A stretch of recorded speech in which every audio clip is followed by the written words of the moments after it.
معلش انا بس عندي حاجه، سؤال كده عايز اساله. ايوه. انا عندي اختي كانت متجوزه لواحد له مركز كويس ودنيته كويسه جدا، وما حصلش نصيب، يعني الدنيا ما كملتش، بس بعد فتره وعندها طفلين. تمام. علاقات له علاقات، وما خلاص هي ما استحملتش فقالت انا عايزه اطلق. طيب.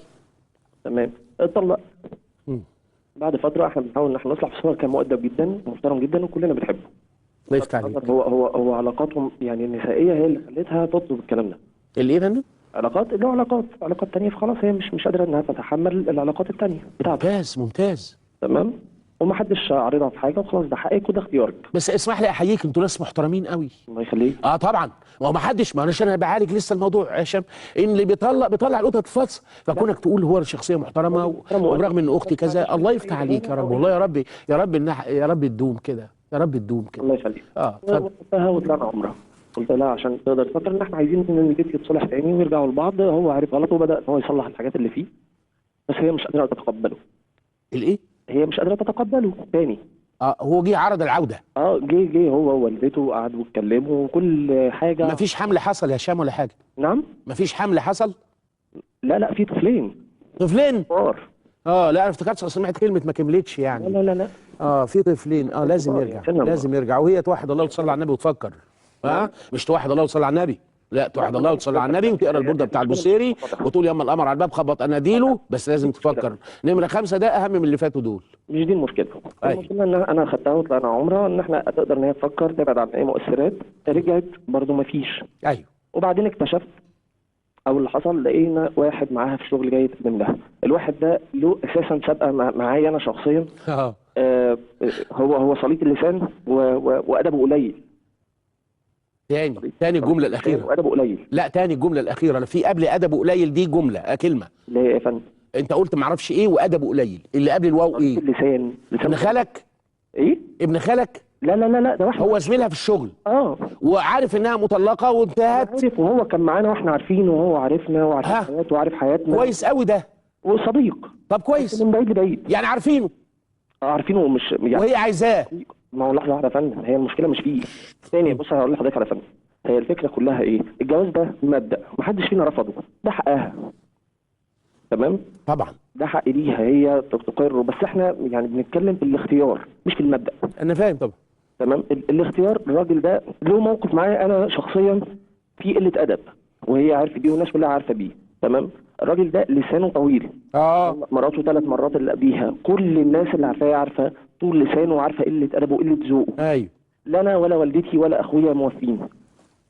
والسبب الشخص، احنا ما بنعترضش على المبدا، بس انا بستغرب قوي كلمه هي عارفه دي، ما انا كنت هقول لك عرفها وناقشنا فانت قفلت الباب عليا. وبتقول ايه يا فندم؟ عارفه وبتقول برضه ايه الادب والصوت، بس انا عايزاه. ووصل ان هو وقعنا في بعض، يعني وصل ان احنا خلاص احنا يعني انا مثلا انا وهي، لان انا معترض، لان انا يعني الفكره كلها. لا بقى هشام وقفني 3 ثواني من فضلك حوالين ان هي عارفه وبتقول. عارفه وبتقول يعني بتقول انا عارفه ان لسانه شبرين.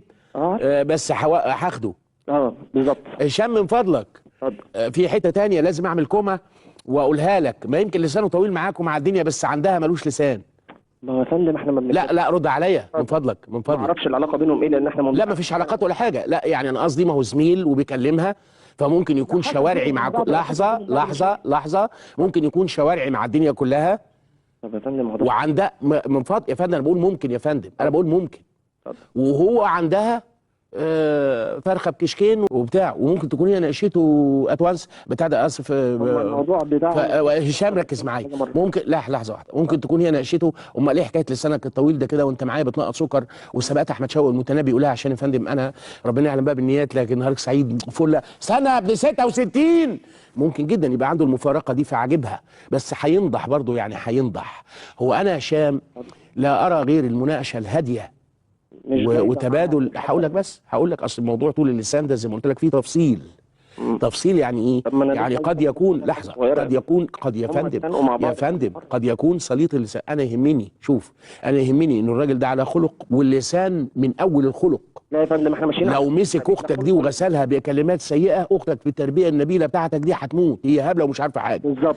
لو الولد ده بهذه الطريقه مع الكل، ومش مثلا ما احنا هنظبطه ونقول له حتى لو كان مع الناس وحش ومعاك حلو هنقول له اتق الله في كل الناس. جميل. افرض ان هو متعصي، وافرض ان هو صنايعي وعرف يبقى لسانه شبرين مع الاجانب، ومعاها بيقول لها يا جميل يا مسبسب، واتجوزته ومسكها الصبح بقى ردح. حلو. الردح ده عند البنات المتربيه، انا من عباراتي زمان قلت اللي بيردح ده الفوله بتاعته واحده بتردح زيه. لا علشان لحظه يا فندم، علشان خاطر لو خد بنت ناس محترمه وابتدى في موشح الردح قبل ما يخلصوا هي هتموت، لانها لا اتعودت على ده ولا باباها علمها كده ولا ولا ولا ولا ولا ولا فهي هتنتهي. يا اما هتغير هي النظام والفلسفه وتبقى زيه، ويبقى بدل ما نجوزها نسعدها، لا اشقيناها بان اكتسبت منه خلقه فصارت زربه اللسان كما انه زرب اللسان، يبقى دي خيبه. ادينا اختنا ما بتستحملش ريحه الهواء اللي فيه دخنه صغيره لواحد مدخن شرس خلاها مدمنه، وبتجيب الجوزه بتجيب السيجاره وتشرب. يبقى احنا ميلنا بختها من ناحيه تانيه. فالمفروض انا زي ما قلت لحضرتك حوار هادئ بان ده عارفينه مش بعيد عننا ولسانه كذا، وانت مش هتعودي على ده ومش هتستحمليه، اهدي شويه وفكري شويه. شريطه ان تكون صادقا فيما ذكرته لي بان البيه لما جه انتوا عندكم ميول، ولو انا مكانك هيبقى عندي الميول ان جوز اختي اللي مطلقها اللي جايب منها جوز اولى، وربنا قال الكلام ده على فكره، وبعولتهن احق بردهن في ذلك لو كان في حمل، ما بالك والحمل نزل وبقى جوز. يبقى لو الست وفت عده، شوفوا حكم الشرع بقى، امرأة طلقت ووفت عده وجاء الخطاب يخطبونها، ومن هؤلاء الخطاب الذي طلقها اللي هو أبو العيال، الحكم إن أبو العيال أولى وبقية الطابور يروح، علشان أبو العيال الله هيعرف يربي معاها العيال الله وهيستحمل العيال، غير أبو العيال هيشوف تضاريسها حلوة قدامه، هيمثل إنه هيبقى أحن من أبوه بعد ما يدوس، وانا متاكد وعلى الهوا ولساني مش فالت يعني، بعد ما يدوس على التضاريس ويجيب اخرها هيصبح الصبح يلاقي العيال بتوع الراجل الاخر الانذر مان كانهم عزرائيل وكانهم شيكائيل وكانهم اي حاجه، مع ان ملك الموت ما اسموش عزرائيل، يعني قصدي البعبع يعني العو، هيشوفهم دول السبب ده وهيموتهم وهيموتوا بعض وهتبقى عيشه معفنه الا من رحم الله. فابو العيال اولى.